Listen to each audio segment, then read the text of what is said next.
Hello friends, welcome back to my YouTube channel. মই অনুৰাগ শৰ্মা আপোনালোক সকলোকে পুনৰবাৰ স্বাগতম জনাইছো মোৰ YouTube চেনেলটোলৈ।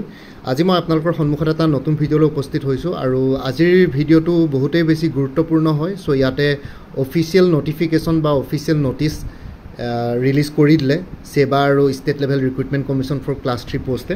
So ADRE Assam direct recruitment 2.0 যোনখিনি এছএছএলসি লেভেলৰ এক্সামিনেশন আছিল মানে হাই সেকেন্ডাৰী পাস আছিল। সো হেতুৰ কাৰণে ৰিটেন এক্সামিনেশনৰ ডেট আৰু টাইম দিছে। সো 15 সেপ্টেম্বৰত আপোনালোকৰ পৰীক্ষা অনুষ্ঠিত হ'ব।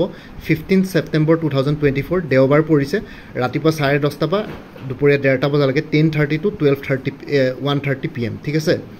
সো ইয়াতে minimum qualification required asile HSSLC or equivalent examination pass দুটা category asile prothomto HSSLC or equivalent examination pass aru দ্বিতীয়টো asile HSSLC science examination pass ঠিক আছে। দুটা category asile eta okol science or aru eta জেনাৰেলাইজ দুইটা category আছিল। So হাই secondary routine ওলাই গল 15 সেপ্টেম্বৰ। বাকি grade 3 অন্য পৰীক্ষাবিলাক আৰু গ্ৰেড 4 এতিয়ালৈকে এক্সামিনেশন ৰিটেন এক্সামৰ এতিয়ালৈকে ডেট আৰু টাইম ফিক্স কৰা নাই। এটো অফিচিয়ালি ডিক্লেয়াৰ হৈ গল। সো আপোনালোকৰ ৱেবছাইটতো আহি যাব অলৰেডি নিউজ পেপাৰত পাবলিছ হৈ গল। আৰু ইয়াতে আপোনালোকৰ যদি ইয়াতে লিখিছে যিসকল ক্যান্ডিডেটে পৰীক্ষা দিবলৈ ওলাইছে হাই সেকেন্ডাৰী লেভেলৰ গ্ৰেড 3 সো তেওঁলোকৰ official website www.assam.gov.in নহলে www.site.sebaonline.org এই দুটা ওয়েবসাইটত আপোনালোকে এডমিট কাৰ্ড পাই যাব। এডমিট কাৰ্ড এভেইলেবল হ'ব 11টা বজাৰ পৰা 2nd of September 2024 সেপ্টেম্বৰ 2 তাৰিখৰ পৰা ৰাতিপুৱা 11টা বজাৰ পৰা আপোনালোকে এডমিট কাৰ্ড ডাউনলোড কৰিব পাৰিব ঠিক আছে। আৰু ইয়াতে লিখিছে the candidate have to download and take print out of their admit cards by using their application ID and password while filling of the forms for applying for the post. So আপোনালোকে যোনটো application ID আৰু password use কৰি পেলাই online application কৰিছিলে সেই application number আৰু পাছৱৰ্ডটো তাতে মাৰি পেলাই আপোনালোকে ৱেবছাইট গিটাত গৈ পেলাই তাতে মাৰি পেলাই এডমিট কাৰ্ডছ ডাউনলোড কৰিব পাৰিব। আৰু লগতে the candidates have to produce hard copy. ক্যান্ডিডেটসকলে এডমিট কাৰ্ডৰ প্ৰিন্ট আউট কপি বা হাৰ্ড কপি লৈ যাব লাগিব পৰীক্ষাত এপিয়াৰ হ'ব কাৰণে ৰিটেন এক্সামছন। আৰু এডমিট কাৰ্ডত যি ইনষ্ট্ৰাকশ্যনছ দিয়া আছে সেইখিনি ফলো কৰিব লাগিব ঠিক আছে। আৰু এটা লিখিছে the date and time for the written examinations for the other categories of post shall be notified in due course of time. আৰু বাকি যোনখিনি কেটেগৰিজ আছিল কাৰণ ক্লাছ 3 এ কেবাটো কেটেগৰি আছে ডিগ্ৰী উইথ কম্পিউটাৰ ঠিক আছে, ডিগ্ৰী উইথ ষ্টেনোগ্ৰাফি সো তেনেকুৱা ধৰণৰ ড্ৰাইভাৰ সো কেবাটো কেটেগৰি আছিল। সেইখিনি কেটেগৰিৰ কাৰণে ৰিটেন এক্সামিনেশ্যনৰ টাইম আৰু ডেট এতিয়ালৈকে ফিক্স কৰা নাই, সেইটো পৰৱৰ্তী সময়ত আমাক জনোৱা হ'ব। আৰু কাৰোবাৰ যদি কিবা টেকনিকেল ছাপোৰ্ট লাগে অনলাইন মানে ধৰক এডমিট কাৰ্ড ডাউনলোড কৰোঁতে যদি কিবা যদি প্ৰব্লেম হয় তেতিয়াহ'লে টেকনিকেল ছাপোৰ্ট টল ফ্ৰী নাম্বাৰ এটা দিয়া আছে 989582390056 ৰাতিপুৱা 10টা বজাৰ পৰা 5টা বজালৈকে ৱৰ্কিং ডেজত আপোনালোকে এইটো নাম্বাৰত কণ্টেক্ট কৰিব পাৰে। So state level recruitment commission ছেক্ৰেটাৰীৰ ফালৰ পৰা আহিছে class 3 post Assam administrative staff college ঠিক আছে। সো এইখনে হৈ গ'ল অফিচিয়েল ৰুটিন। সো আপোনালোকে যিসকলে প্ৰিপেৰেশ্যন কৰি আছে সো ভালকৈ প্ৰিপেৰেশ্যন কৰক, পৰীক্ষাত ভালকৈ এপিয়াৰ হৈ যাব। সো অফিচিয়েল ৰুটিন আহি গ'ল। আৰু কোনোবাই যদি কিবা অন্য এক্সামছবিলাকৰ কাৰণে প্ৰিপেৰেশ্যন কৰি আছে তেনেহ'লে কোৰ্চেছ এভেইলেবল আছে। প্ৰথমতেতো আসাম ডাইৰেক্ট ৰিক্ৰুটমেণ্টৰ কথা কৈ দিওঁ।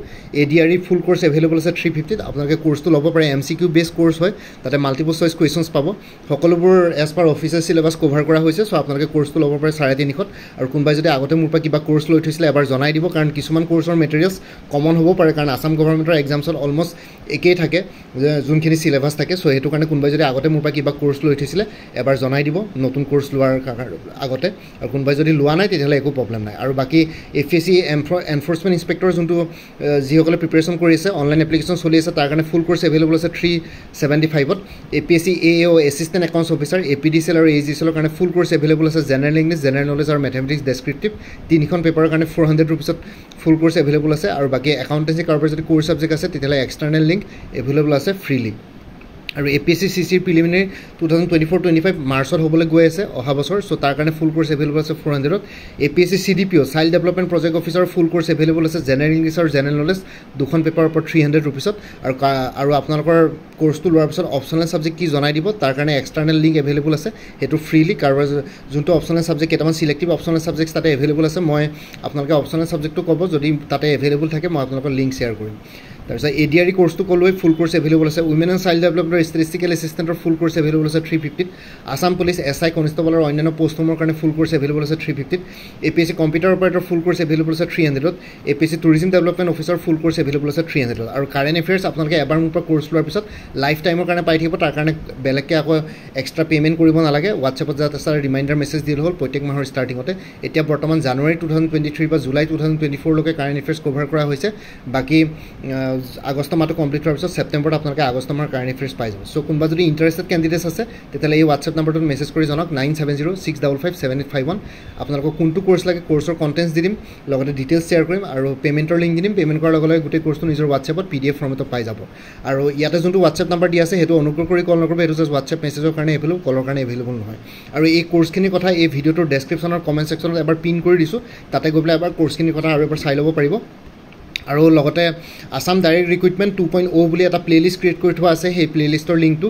এই ভিডিঅ'টোৰ ডেছক্ৰিপশ্যনত শ্বেয়াৰ কৰিছোঁ সেই প্লেলিষ্টত গ'লে মানে এক্সট্ৰা এডিশ্যনেল কুৱেশ্যনছ MCQছৰ ভিডিঅ'ছ আপোনালোকে পাই যাব এই ভিডিঅ' ডেছক্ৰিপশ্যনত দিয়া আসাম ডাইৰেক্ট ৰিক্ৰুইটমেণ্ট 2.0 প্লেলিষ্টটোত ক্লিক কৰি পেলাই চাওক তাতে বিভিন্ন ধৰণৰ ভিডিঅ'ছ পাই যাব আসাম ডাইৰেক্ট ৰিক্ৰুইটমেণ্টৰ প্ৰিপেৰেশ্যনৰ আৰু MCQছ পাই যাব ইম্পৰ্টেণ্ট কুৱেশ্যনছ সেইখিনি বস্তু এভেইলেবল আছে আৰু মোৰ আৰু এটা চেনেল আছে অসম আইকে বুলি সেই চেনেলটোৰ লিংকটো এই ভিডিঅ'টোৰ ডেছক্ৰিপশ্যনত শ্বেয়াৰ কৰিছোঁ আপোনালোকে সেইটো চেনেলো ছাবস্ক্ৰাইব কৰি ল'ব পাৰিব চ' ভৱিষ্যতলৈ এনেকুৱা ধৰণৰ কম্পিটিটিভ এক্সামছবিলাক দিয়াৰ ক্ষেত্ৰত আৰু অলপ এক্সট্ৰা গাইডেঞ্চ পাই যায় বাকী এই ভিডিঅ'টোৰ ডেছক্ৰিপশ্যন আৰু কমেণ্ট ছেকশ্যন চেক কৰক বাকী মোৰ ভিডিঅ'ছবোৰ চাই যদি ভাল পায় মোৰ চেনেলটো ছাবস্ক্ৰাইব কৰি ল'ব আৰু লগতে আপোনালোকৰ যিমানখিনি ফেমিলি ফ্ৰেণ্ডছ ৰিলেটিভছ আৰু চিনাকি এক্সপিৰিয়েঞ্চ আছে তেওঁলোকৰ লগত মোৰ চেনেলটো শ্বেয়াৰ কৰিব লগতে কমেণ্ট ছেকশ্যনত জনাব কিবা যদি কুৱেশ্যন থাকে ডাউট থাকে মই নিশ্চয় আপোনালোকৰ কুৱেশ্যনছ আৰু ডাউটছবিলাকৰ ৰিপ্লাই দিবলৈ চেষ্টা কৰিম বাকী আজিৰ ভিডিঅ'টো ইমানতে সমাপ্ত কৰি আপোনালোক সকলোৰ পৰা বিদায় ল'লোঁ কাইলৈ পুনৰ এটা নতুন ভিডিঅ'লৈ আপোনালোকৰ সন্মুখত উপস্থিত হ'ম তেওঁলোকে ভালকৈ প্ৰিপেৰেশ্যন কৰি থাকক সকলোকে অল দি বেষ্ট থাকিলে bye and take care friends Bharat Mata কি জয় জয় আই অসম